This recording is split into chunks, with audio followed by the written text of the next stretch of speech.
warahmatullahi wabarakatuh. Perkenalkan, kami dari kelompok 6 akan mempresentasikan mengenai bauran promosi. Namun sebelum itu, izinkan saya untuk memperkenalkan anggota dari kelompok 6. Yang pertama ada saya sendiri, yaitu Fani Etan Lestari dengan NIM 190321100050. Yang kedua ada Siti Nuridayanti Rahman dengan NIM 190321100086. Dan yang terakhir ada Zadra Kulu dengan NIM 190321100125. Nah, untuk pembahasan yang selanjutnya tetap stay tune. Baik, di sini saya akan menjelaskan mengenai konsep inti promosi. Promosi atau promotion menurut Ciptono pada hakikatnya adalah suatu komunikasi pemasaran, yang berarti aktivitas pemasaran yang berusaha untuk menyebarkan informasi, membujuk atau mempengaruhi para pelanggan, dan mengingatkan pasar sasaran atas perusahaan dan produknya agar bersedia untuk menerima, membeli, dan loyal pada produk yang telah ditawarkan oleh perusahaan yang bersangkutan. Sedangkan untuk bauran promosi, menurut Kotler adalah ramuan khusus dari iklan, penjualan, pribadi, promosi penjualan, dan hubungan masyarakat yang digunakan oleh suatu perusahaan untuk mencapai tujuan pemasaran. Nah, promosi di sini memiliki beberapa tujuan, diantaranya ada mengiklankan produk perusahaan, mendorong pembelian pelanggan baik dalam jangka pendek maupun dalam jangka panjang. Kemudian meningkatkan hubungan pelanggan dengan perusahaan, mendorong pengecer menjual barang baru, dan menyediakan lebih banyak persediaan. Nah, untuk selanjutnya saya akan menjelaskan mengenai bentuk-bentuk utama dari bauran promosi. Menurut SIM 2003 menjelaskan ada 8 bentuk. Yang pertama yaitu penjualan perseorangan ataupun personal selling. Nah, personal selling ini merupakan komunikasi antara individu di mana tenaga penjual ataupun niaga dapat menginformasikan dan melakukan persuasi kepada calon pembeli untuk membeli produk ataupun jasa yang telah dijual oleh perusahaan tersebut. Yang kedua yaitu iklan atau advertising, merupakan suatu bentuk dari komunikasi yang dapat bersifat non-personal dan dapat dinilai oleh perusahaan bisnis ataupun organisasi yang diidentifikasikan dengan berbagai cara dalam pesan iklan. Yang ketiga yaitu promosi penjualan ataupun sales promotion, terdiri dari semua kegiatan pemasaran yang mencoba merangsang terjadinya aksi pembelian dari suatu produk yang cepat ataupun terjadinya pembelian dalam waktu yang singkat pula. Yang keempat yaitu publikasi. Biasanya publikasi ini dapat dilakukan dalam bentuk berita ataupun komentar editorial mengenai produk ataupun jasa dari sebuah perusahaan. Yang kelima yaitu pemasaran langsung ataupun direct marketing. Direct marketing merupakan sistem pemasaran yang bersifat interaktif yang memanfaatkan satu ataupun beberapa media iklan untuk menimbulkan respon yang terukur ataupun transaksi di sembarang lokasi. Yang keenam yaitu pameran dagang atau yang lebih dikenal dengan expo. Expo merupakan sebuah pameran yang diadakan sehingga perusahaan atau industri tertentu dapat memamerkan dan mendemonstrasikan produk dan layanan terbaru mereka, mempelajari aktivitas pesaing dan mengikuti tren ataupun mengambil kesempatan baru. Yang ketujuh yaitu in-house promotion. In-house promotion merupakan kegiatan promosi yang dapat dilakukan secara internal dalam suatu perusahaan. Yang kedelapan yaitu public relation, yang merupakan secara garis besar merupakan strategi perusahaan untuk membangun relasi yang baik dengan publik supaya dapat mendapatkan opini yang positif dari kalangan masyarakat yang ada di sekitarnya. Baik, untuk selanjutnya saya akan menjelaskan mengenai pemilihan media iklan. Yang pertama yaitu media televisi. Media televisi merupakan salah satu media dari media elektronik yang memiliki jangkauan yang luas, mempunyai kemampuan unik untuk mendemonstrasikan penggunaan dari sebuah produk, kemudian menjangkau konsumen secara serempak melalui indera pendengaran dan juga indera penglihatan. Yang kedua yaitu media radio. Nah, media radio ini memiliki jangkauan selektif bagi calon pelanggan pada tingkat individual. Jadi pesan-pesan mereka itu akan muncul seolah mereka berbicara kepada halayak secara pribadi dengan tidak menggunakan visualisasi. Yang ketiga yaitu media surat kabar. Media surat kabar merupakan salah satu media yang mampu menyajikan pesan dengan rinci melalui media cetak, di mana pembaca berada dalam kerangka mental yang benar untuk memproses pesan. Yang keempat yaitu media luar ruangan.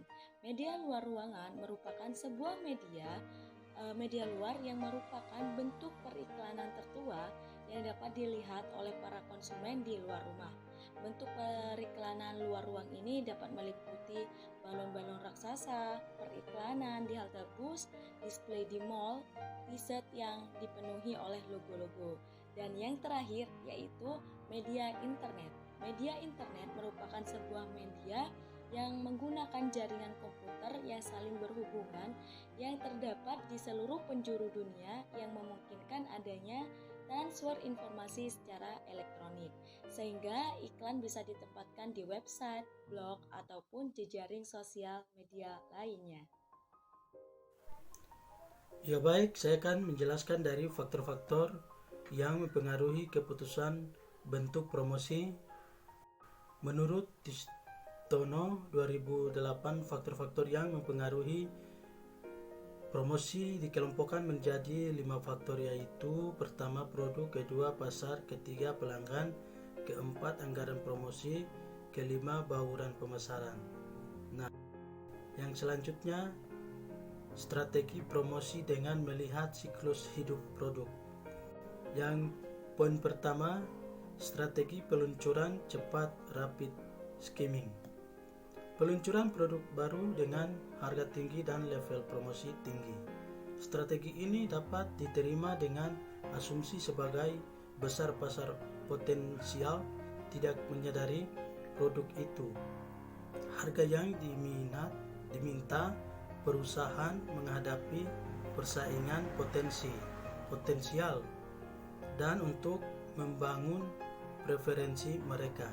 Poin kedua, strategi peluncuran lambat slow skimming. Peluncuran produk baru dengan harga tinggi dan sedikit promosi. Strategi ini bila ukuran pasar terbatas, sebagian besar sadar tentang produk itu, pembelian bersedia membayar harga tinggi dan persaingan potensial belum mengancam. Nah, poin ketiga, strategi penetrasi cepat, rapid penetration.